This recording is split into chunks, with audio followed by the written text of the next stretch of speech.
Welcome back, families, to the American Family Survival Network. I'm your host, Jeffrey Snipes. The day the lights go out and the trucks stop running. The next time you talk to a trucker, please thank them for their service because without their hard work, none of our lives would be possible. This is from Michael Snyder of the Economic Collapse blog, August 30th.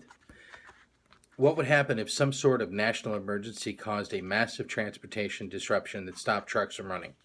The next time you talk to a trucker, please thank them for their service, because without their hard work, none of our lives would be possible. In America today, very few of us live a truly independent lifestyle, and that means that we rely on the system to provide what we need.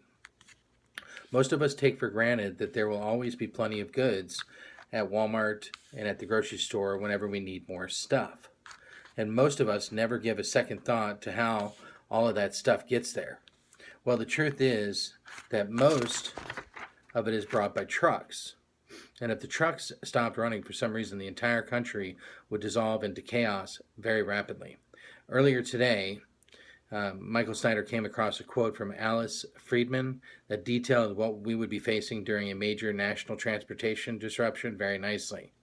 Within a week, in roughly this order, grocery stores would be out of dairy and other items that are delivered many times a day. And by the week, the shelves would be empty. Hospitals, pharmacies, factories, and many other businesses also get several deliveries a day, and they'd be running out of stuff the first day. And the second day, there's a panic and hoarding. And restaurants, pharmacies would close, ATMs would be out of money, construction would stop, there'd be increasing layoffs, increasing enormous amounts of trash not getting picked up, 685,000 tons a day. Service stations would be closed, very few people would be working, and the livestock would start to be hungry from lack of feed deliveries. Then within 2 weeks, clean water supplies would run out. Within 4 weeks to 8 weeks, there wouldn't be coal delivered to power plants, and electricity would start shutting down. And when that happened, about a quarter of our pipelines use electricity, and so natural gas plants wouldn't be fed natural gas, and they'd start shutting down. There's so much infrastructure that we take for granted that would suddenly become very vulnerable in this type of scenario. There are countless numbers of workers out there that never get any glory that do the hard work of maintaining our nuclear power plants, our natural gas pipelines, our electrical grid, etc. If they suddenly were not able to do their jobs, the consequences would be absolutely catastrophic. The following comes from Tess Pennington. They rarely mention the dozens of nuclear power plants that litter the United States. If no one is there to operate them, how long before they melt down and bury millions of survivors under a radioactive cloud? Then there are the 12,000 facilities around the country that store large quantities of toxic or flammable chemicals and reside close to residential areas.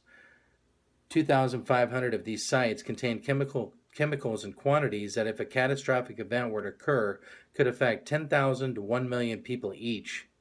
And let's not forget the 2.5 million miles of oil and gas pipelines that can be found in every state. They suffer hundreds of leaks and ruptures every year, and are much more likely to explode when they aren't maintained. That detail seems to be conveniently forgotten by post-apocalyptic films. And finally, most post-apocalyptic movies will forget to mention what happens when there aren't any functional fire departments, aside from the obvious consequences like whole neighborhoods routinely burning to the ground. Who's going to put out landfill fires that are occasionally radioactive?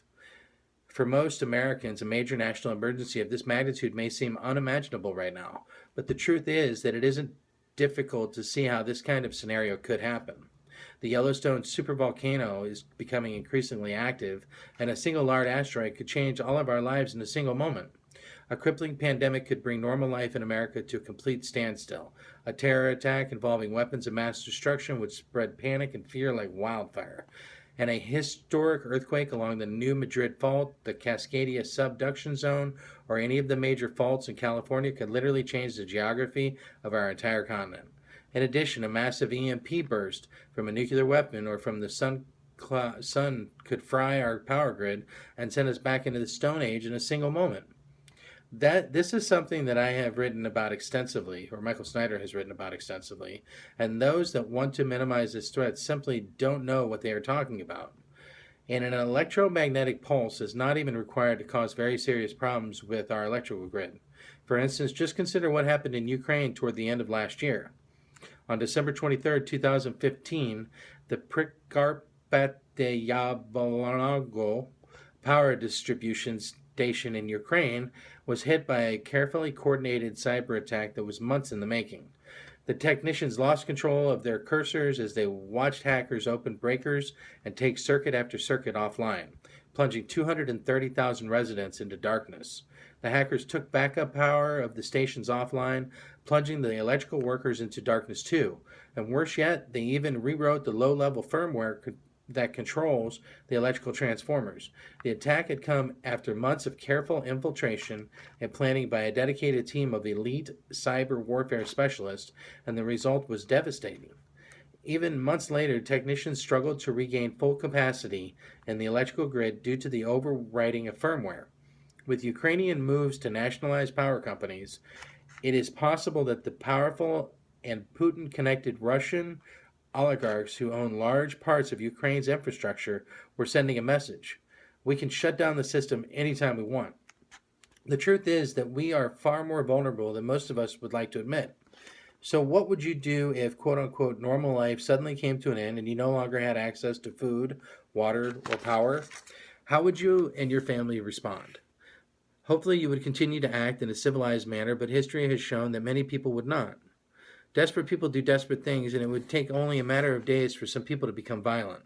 Before long, getting mugged or being a victim of some type of crime is as unpredictable and as common as a car accident. You'll realize everyone in the neighborhood has now beefed up security on their homes.